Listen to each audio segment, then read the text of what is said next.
आज की क्लास में हम प्रश्नावली 3.2 का क्वेश्चन नंबर 3 हल करेंगे। इस क्वेश्चन को हल करने से पहले हमें 3.1 का जो हमने अध्ययन किया है वो हमें अच्छी तरह से मालूम होना चाहिए कि उसमें हमने क्या काम किया था, और साथ में हमें जो बहुपद के भाग किए थे इससे पहले वो भी हमें आने चाहिए। और एक बात मैंने आपको पहले भी बताई थी कि किसी भी बहुपद में जितनी घात होगी शून्यांक उतने ही होंगे। यदि रेखिक समीकरण है यानी जिस पे घात 1 है तो उसका 1 शून्यांक होगा, जिसके ऊपर 2 घात है तो वो उसके 2 शून्यांक है, इसी प्रकार 3 घात है तो 3 शून्यांक होंगे, और यदि 4 घात है तो 4 शून्याङ्क होंगे। और हमारे यहाँ पर बहुपद दिया है जिसकी अधिकतम घात 4 है, इसका मतलब यहाँ पे 4 शून्याङ्क होंगे। लेकिन ध्यान दीजिए कि हमें 2 शून्याङ्क पहले से दिए गए हैं, इसका मतलब कितने 2 और शून्याङ्क बच गए, यानी 2 तो दिए गए हैं और 2 और बच गए। इसका मतलब उन दोनों शून्याङ्कों को हमें ज्ञात करना है। यहाँ देखिए √2 है वो प्लस का है, ये √2 माइनस का, यानी 2 शून्याङ्क है। अब पिछले जो अध्याय में हमने पढ़ा था कि हमने जो शून्याङ्क ज्ञात किया था वो चर पद के सामने था, और चर पद यानी जिस बहुपद का मान जिसमें है वो, जैसे यहाँ पे x के पदों में है तो x है वो चर होगा। इसका मतलब क्या हुआ कि ये जो शून्याङ्क है वो x के बराबर होंगे। तो हम यहाँ पे हम देखिए हमें fx दिया गया है। क्या दिया गया? fx। fx का मतलब होता है भाज्य। भाज्य तो दिया गया है, हमें क्या करना है? भाजक लाना है, और भाजक लाने के लिए हम किसका उपयोग करेंगे? जो हमें शून्याङ्क दिए हैं उन्हीं का उपयोग हम करते हैं। तो हमें यहाँ पे हल करना है तो हमें शुरुआत यहीं से करनी होगी। हमें क्या दिया है? 2 शून्याङ्क दिए गए हैं, 2 शून्याङ्क। हम यहाँ पे इसको इस प्रकार लिख सकते हैं, क्योंकि 1 शून्याङ्क है, √2 ये प्लस का है ये माइनस का है, तो इसको हम प्लस माइनस √2 लिख सकते हैं।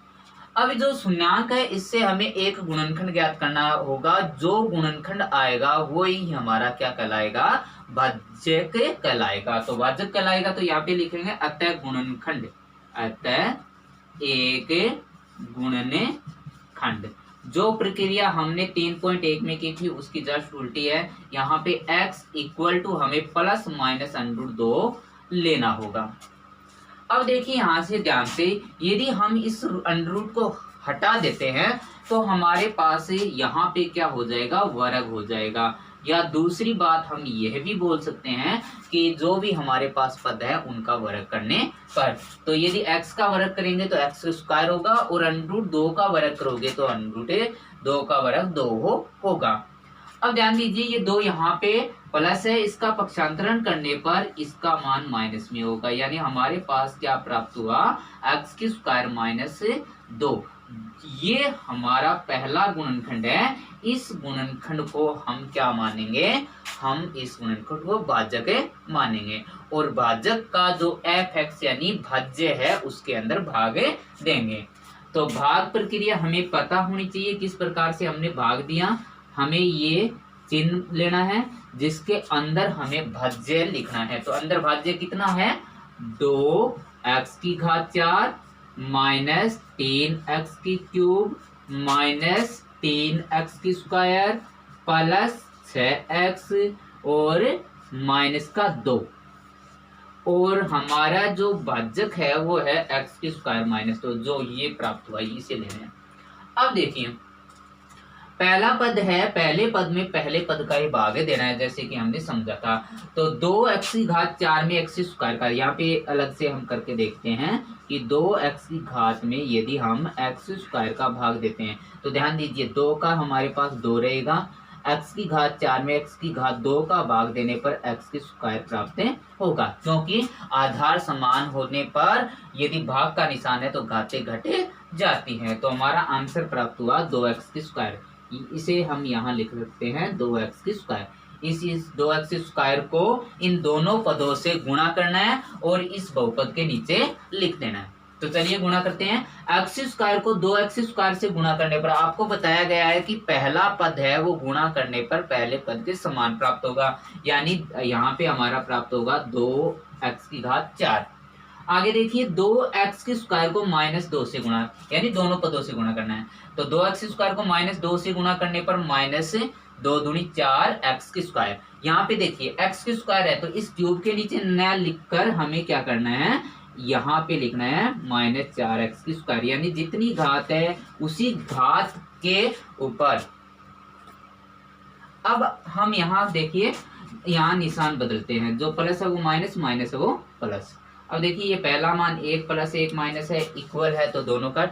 इसके नीचे कुछ भी मान नहीं है तो ये सेम का सेम, यानी -3x की क्यूब, निशान भी साथ में रहेगा। यहाँ देखिए 3x स्क्वायर वो माइनस और 4x स्क्वायर प्लस का। यहाँ पे बड़ी संख्या देखिए किसकी, प्लस की।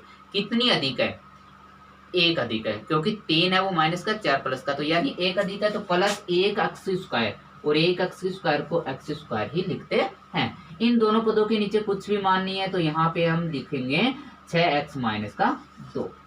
अब आगे देखिए हमारा वही प्रक्रिया रहेगी, -3x क्यूब में x स्क्वायर का भाग देना है। तो देखिए यदि हम -3x की क्यूब में x स्क्वायर का भाग देते हैं तो -3 तो ये है ही, x की क्यूब में x स्क्वायर का भाग देने पर x बचेगा। क्यों? क्योंकि घात 3 में से 2 घटाओगे तो 1 बचेगी। तो यहाँ पे हमारा आंसर आया है -3x। इस -3x को इन दोनों पदों से गुणा करना है। तो देखिए कैसे गुणा करोगे, x स्क्वायर को -3x स्क्वायर से गुणा करने पर आंसर -3x क्यूब, पहला मान पहले के बराबर। अब आगे देखिए -3x को -2 से गुणा करने पर, तो दोनों पद है वो माइनस के है, तो माइनस गुणा माइनस प्लस होगा, 2 तिया 6x, प्लस का 6x, x है ओनली 4 तो x के पद के नीचे ही मान होगा। अब यहाँ पे हम इनके चिन्ह चेंज कर देते हैं, जो प्लस का उसे माइनस करेंगे और माइनस का उसे प्लस। इन दोनों में देखिए ये माइनस ये प्लस है, एक समान है तो ये कट हो गया। इसके नीचे कुछ भी मान नहीं है तो ये सेम का सेम होगा।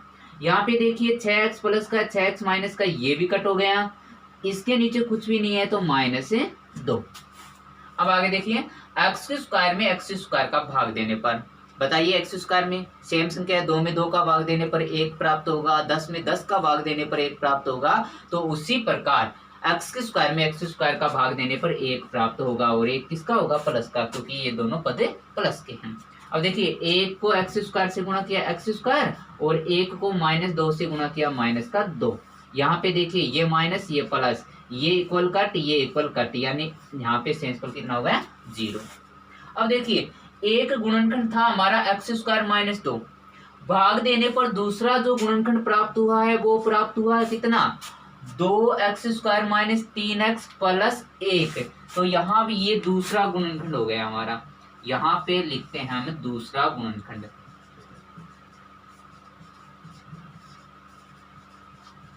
कितना, x स्क्वायर -3x प्लस 1।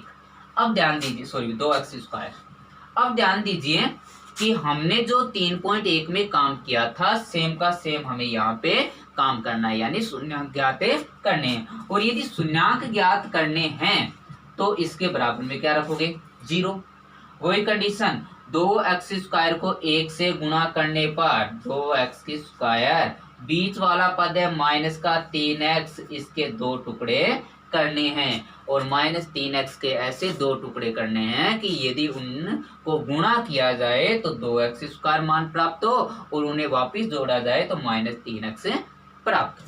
तो यहाँ पे हम देखते हैं तो हमारा जो मान होगा वो -2x और -x होगा। क्यों कि यदि -2x को -x से गुणा करोगे तो प्लस का 2x स्क्वायर, और -2x में यदि 1x जोड़ोगे तो माइनस का 3x। इसको यहाँ पे हम लिखेंगे 2x स्क्वायर माइनस का 2x माइनस का x प्लस 1 इक्वल टू 0। अब इन दोनों में से कॉमन, इन दोनों में से कॉमन, यहाँ पे 2x कॉमन मिलेगा तो x -1 प्राप्त होगा। जस्ट बाद में माइनस है तो माइनस लेना है, इन दोनों में से 1 कॉमन है तो x -1 प्राप्त हुआ बराबर 0। अब देखिए यहाँ पे जो हम उत्तर लेके आएंगे वो होगा 2x -1, ये 2x और -1, और एक होगा x -1 इक्वल टू 0। पहले गुणनखंड के बराबर 0 और दूसरे गुणनखंड के बराबर 0। तो पहला जो गुणनखंड है हमारा 2x माइनस 1 बराबर 0, पक्षांतरण करने पर x का मान 1/2 प्राप्त होगा, तथा x माइनस 1 बराबर 0 यानी यहाँ पे पक्षांतरण करने पर 1 प्राप्त होगा। तो देखिए हमें दिया गया था 2 शून्यांक और घात है वो कितनी है 4, यानी शून्यांक कितने होंगे 4। 2 दिए गए थे और 2 हमने इस प्रकार ज्ञात कर लिए। शेष बचे इस क्वेश्चन के 2 क्वेश्चन, उन्हें भी इसी प्रकार से आपको हल करना है, उसकी प्रैक्टिस आपको करनी है। क्वेश्चन नंबर 4 हमें दिया क्या गया, f(x) यानी भाज्य, qx यानी भागफल, rx यानी शेषफल। यहाँ पे देखिए gx का मान ज्ञात करना है। इस क्वेश्चन में दिया गया है कि यदि x³ minus 3x² plus x plus 2 को gx से विभाजित किया जाए तो x माइनस 2 तो भागफल और माइनस 2x प्लस 4 क्या प्राप्त होगा, शेषफल प्राप्त होगा। तो gx का मान ज्ञात कीजिए। तो हम यहाँ पे क्या देखते हैं, हमें पता है कि भाज्य बराबर भाजक गुणा भागफल प्लस शेषफल। विभाजन एल्गोरिथम के अनुसार ये चीज हमें प्राप्त होगी, भाज्य बराबर भाजक गुणा भागफल प्लस शेषफल, जिसमें आपको बताया गया है कि f(x) को क्या बोलते हैं, भाज्य, g(x) को क्या बोलते हैं, भाजक, f(x) को क्या qx को क्या बोलते हैं, भागफल, प्लस rx को क्या बोलते हैं, शेषफल। जिसके मान हमें दिए गए हैं उन्हें हम यहाँ पे रख लेते हैं। जैसे हमें f(x) का मान दिया, देखिए कितना, x³ minus 3x² plus x plus 2 equal to gx हमें क्या करना है, ज्ञात करना है। तो यहाँ पे हम gx ले लेते हैं इंटू qx, यानी qx भागफल हमें दिया गया है x माइनस 2 तथा rx हमें दिया गया है माइनस का 2 प्लस 4। ध्यान दीजिए हमें gx का मान ज्ञात करना है, तो ये x माइनस 2 इसका गुणांक है, यानी गुणा में है, तो पहले इन पदों को का हमें पक्षांतरण करना पड़ेगा। देखिए कैसे करते हैं, तो x³ minus 3x² plus x plus 2, इधर से देखिए 2x माइनस है तो इस साइड में क्या होगा, प्लस, इक्वल टू 4 माइन प्लस का है तो माइनस, इक्वल टू हमारे पास प्राप्त होगा gx इंटू x माइनस 2। इस पद को हल कर लेते हैं, इस पद को हम यहाँ पे लिख सकते हैं क्योंकि बीच में बराबर है, तो किसी साइड में हम इसे लिख सकते हैं। यहाँ देखिए x³ माइनस 3x², अब ध्यान दीजिए 1x और 2x दोनों प्लस के हैं, कितने होंगे 3x, और ये हम देखिए 2 प्लस का है 4 माइनस का है, कितने प्राप्त होंगे, माइनस के 2 प्राप्त होंगे, क्योंकि माइनस की बड़ी संख्या है। अब देखिए ये गुणांक है यानी गुणा में है, तो gx का मान ज्ञात करने पर इस पद को हमें दूसरी तरफ पक्षांतरण करते हैं तो इस बहुपद के भाग में हमें प्राप्त होगा, कितना प्राप्त होगा भाई, x माइनस 2 प्राप्त होगा। तो x माइनस 2 प्राप्त होगा, तो हमें क्या करना है, अब यहाँ पे हमें इस बहुपद में x माइनस 2 का भाग देते हैं। तो देखिए किस प्रकार हम इसमें भाग देते हैं। हमारे पास है x³ minus 3x² plus 3x plus 2 और हमें भाग देना है x माइनस 2 का। देखिए x³ में x का भाग, x³ के अंदर x का भाग कितनी बार होगा, x² बार होगा, तो यहाँ पे हम लिखेंगे x²। अब देखिए यहाँ x² को x से गुणा करने पर x³ और x² को माइनस 2 से गुणा करने पर माइनस 2x², निशान चेंज, माइनस प्लस, ये कट हो गया। यहाँ देखिए 3x² माइनस का है और 2x² प्लस का है, बड़ी संख्या माइनस की है तो माइनस का 1x² यहाँ पे प्राप्त होगा। प्लस इनके नीचे कोई मान नहीं है तो ये सेम के सेम। यहाँ देखिए एक्स की स्क्वायर माइनस का है और इसमें एक्स का भाग देना है तो उत्तर माइनस एक्स बार, क्योंकि एक्स स्क्वायर में एक्स का भाग एक्स बार जाता है, संख्या माइनस है तो माइनस। यहाँ पे हमें माइनस एक्स लिखना है तो माइनस एक्स को एक्स से गुणा करने पर माइनस एक्स स्क्वायर और माइनस एक्स को माइनस 2 से गुणा करने पर माइनस का 2x होगा। सॉरी प्लस का 2x, क्यों, ये माइनस है और ये भी माइनस है तो माइनस माइनस इंटू प्लस होगा। यहाँ निशान बदलने पर ये माइनस, ये सॉरी माइनस है तो प्लस और ये प्लस है तो माइनस, इक्वल है तो कट। 3x में से 2x माइनस किए तो कितना बचेगा, 1x और 2 का 2। अब यहाँ देखिए 2 सॉरी भी माइनस का है यहाँ 2। अब देखिए भाई कि x में x का भाग कितनी बार होगा, जैसे 2 में 2 का भाग, 10 में 10 का भाग, उसी प्रकार x में x का भाग एक बार होगा तो x माइनस 2, ये हो गया 0। तो हमारा जो भागफल है वो कितना प्राप्त हुआ, g(x) का मान हमें प्राप्त हुआ x की स्क्वायर माइनस एक्स प्लस 1। तो इसी प्रकार हम इसको हल करेंगे।